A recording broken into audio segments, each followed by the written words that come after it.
তাই যে প্রশ্নটার জবাব এতকাল শুনে আছে শুনবো তোমার মুখে।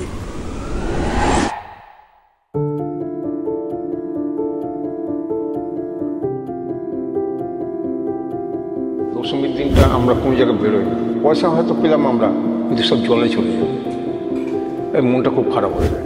অতএব এই যে জলে চলে যাচ্ছে এটা তো আমার পক্ষে ভালো, হয়তো কারণ আবার আমাকে নতুন জিনিস তৈরি করতে হবে। এই যে পাবে না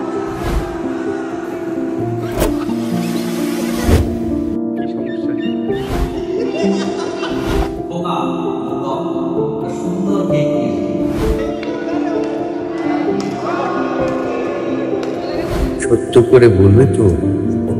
আমি বললাম বলবো।